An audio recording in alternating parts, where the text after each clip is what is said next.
This is the Alchemy Workshop, and this is the first video of a series I'll be doing called Scrapyard Finds. A few months back, there was a guy in the Air Force who was PCSing back to the States, moving back to the States, and I saw in a local ads he was selling a bunch of coke, the forging coal. And so yeah, I bought it from him. Of course, he was into blacksmithing, and he mentioned he was like, wow, the stuff in Germany, it's like way cheaper than what you pay in the States. And I mean, he scored a lot of stuff from someone. I guess the husband passed away and the wife just wanted to sell all the stuff. But he also told me about the scrapyard. He said it's really cool, check it out, I love it. And basically you go there, they have wheelbarrows, you load up what you want, weigh it, you charge like 20 cents a kilo. So it's really, really cheap. And he says you'll find all sorts of cool stuff there. So I've been there 3 times so far, and every time I come back with my trunk full, I find so much cool stuff. Whether it's material to work with for blacksmithing, and I find a lot of tools. Tons. Too much to do in one video. So in this video, I'm going to be focusing mostly on the pliers I found. Another video is going to be on hammers, and others on just various tools that I found there and cool things. So, of course, this is outdoors. I'll put some pictures up of the junkyard. And it was like in the fall, so it was raining a lot, and this stuff is wet and rusted. So sometimes it's hard to tell what you find there, if it's going to be salvageable until you clean the rust off. And I'll be going over some of the ways I restore this stuff. And I mean, always, you know, if someone knows a better way, give me a comment below to give you suggestions, because I'm always learning this stuff. But I find it really cool to be able to find stuff like this. Good tools. Sometimes they're better than what you can find today because they're old. Most of these pliers, I believe, are vintage. I'm not a plier expert, but some of them you do see the brand names on it, and you can look up the information on it. And I don't know. There's something really cool about finding some rusty old thing that someone threw away for who knows why. That's perfectly good. Just needs to be cleaned up, and it's cool to restore stuff like that. I've always enjoyed doing that. So we'll move over here and take a look at just the pliers alone. Okay, so this is, I believe, all the pliers I found just within 3 trips. And I think the last couple times I was kind of in a rush because I went between a work break, so I didn't have a whole lot of time to look. And it's weird there. There's a guy driving around moving all the scrap into piles and sorting it out with a crane with this big, like, looks like a metal sponge on a magnet, I guess. And when he moves his stuff, when he's working there, you got to get out of his way, so you're kind of like running in when he's not in the way.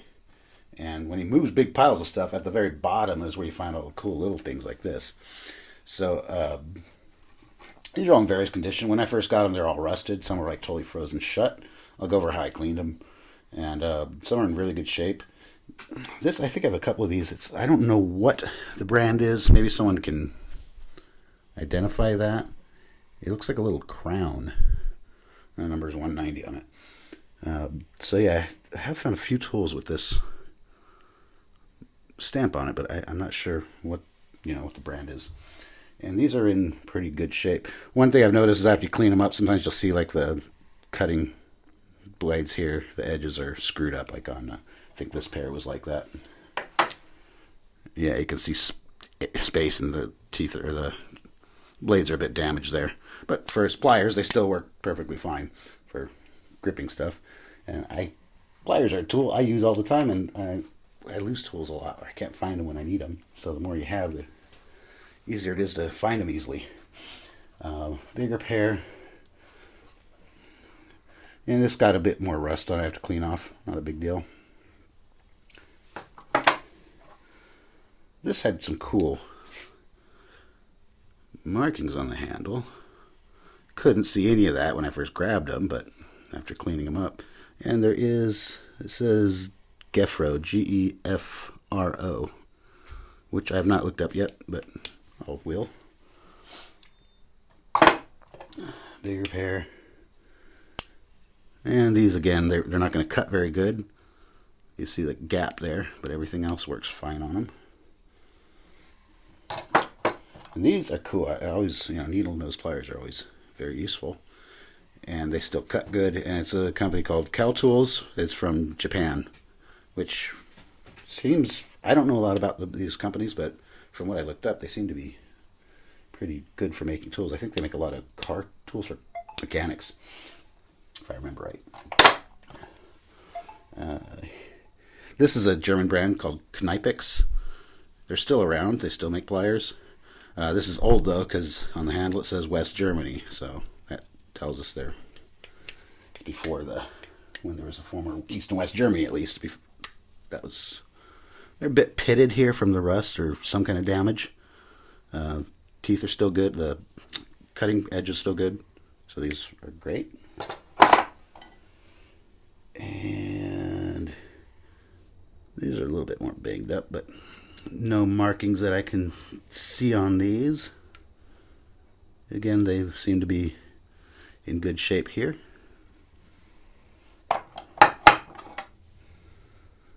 And these, there is some marking. It's hard. It just says fireproof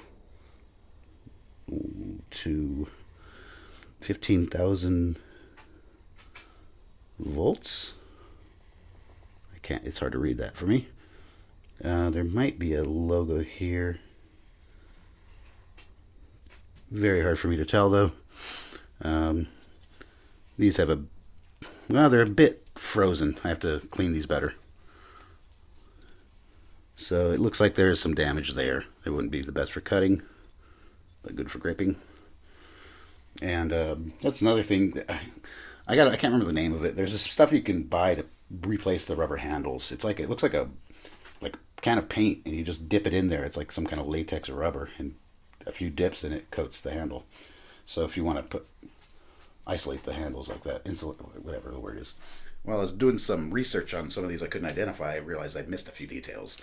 Those ones with a cool design on the handle. I don't know how that is picking up in the light. These are actually, those are the Gefro brand. That's a German brand, I just found out. These larger ones, they also have a sort of pattern on the handle. I totally forgot. It's a brand called Stubai, and that's out of Austria. It's marked on the inside of the handle. And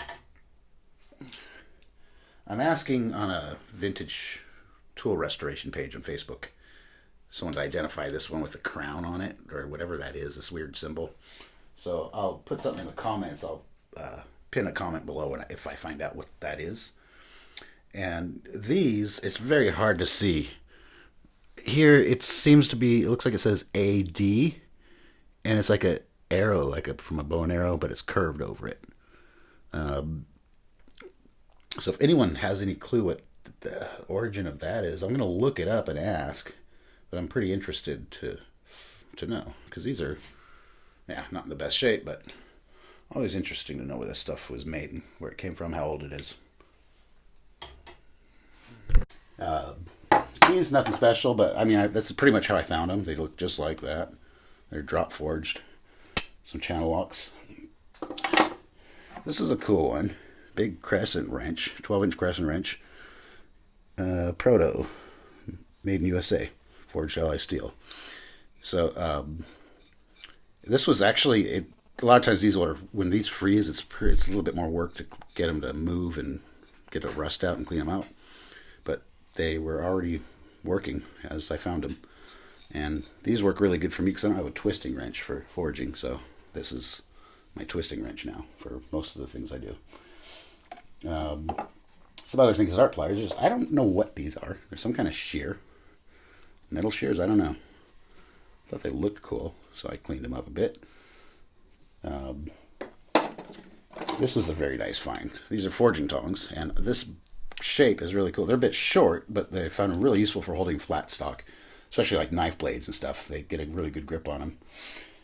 And this isn't pliers, but this was also a very cool find. I can't remember the proper name for these. I guess there is a name for them. I don't remember. Basically, what they're for, when you're forging and you say you make a piece and you don't really care about the measurements, but you want to make another one the same measurements. So say I want to make something like as wide as this part here. I put it there, and then I have that to follow to duplicate that same dimension. So those are cool. And all this stuff was a bit rusty, and that's it. what I did to clean it, I mean, there's a lot of methods for cleaning. You can use chemicals. There's a lot of stuff recommended for chemicals that I can't find here in Germany, or it's a completely different name or brand. And a lot of stuff can be a pain in the ass because it's how you have to dispose of it and stuff if it's toxic. So the easiest solution I found is just use plain old white vinegar. Soak it in some vinegar overnight. What I don't know, I could be wrong, but what I tend to notice is after it's soaking for a while, it gets kind of like this coat, this film. So if I rub that off and put it back in after a few hours, it tends to work better.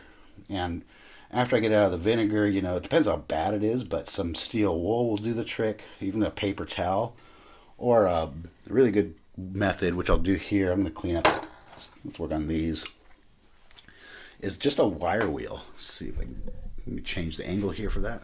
So if you don't have a drill press, I just got this. I didn't have one before, so what I did is just put it in a regular drill and put the pliers or whatever in a vise. And if you have a drill press, it makes it easier. Just put the wire wheel in there, and I'm going to just clean up the ends of these real fast. I recommend wire wheel. Gloves are not a bad idea, and safety glasses, eye protection, whatever.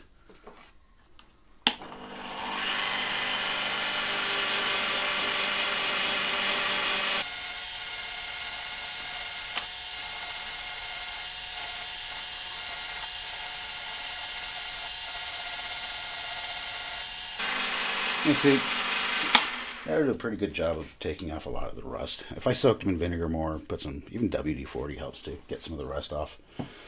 When they're really frozen, I had like, I think these Kal Tools pliers were like super frozen. I put them in a vise and was trying everything, prying it apart, and I could barely get them to, I couldn't get them to budge at first. So I did the whole vinegar soak. That didn't do much either. And what I ended up doing is spraying a lot of WD-40 on it and then taking a torch and heating them up a bit. Then it was starting to move. And once you get it to move, it would open and then be frozen like that. So I had to kind of do that a couple times and work them loose and just keep getting, you want to really try to clean in the joints here. And for those small areas, that's the problem to get in with the wire wheel like that. But if you use like some of these brush kits for rotary, for like a Dremel, those smaller brushes, you'll be able to get into those areas a lot easier, and some steel wool. And once you kind of get that freed up, get a good amount of WD-40 and keep working it in, and now they're fine. So yeah, that's just the pliers. I mean, now I have several about the same size that I've probably more than I need. So some of these, a lot of these I'm going to keep because I use them, but the stuff I end up having duplicates of or decide I don't need, I'll put them up for sale. And I always find it interesting to find something like these, I think they're the Knipex. Yeah. When it's, you know, you can tell it's older just from the West Germany stamp on here. And it's always kind of interesting to look up to figure out if you can find out some history on it. Something like this, I think, will just continue to go up in value, of course. Yeah, that's just pliers. So I'll have some more videos coming of there's so much different tools I found. So stay tuned for those. Thanks for watching. Till next time.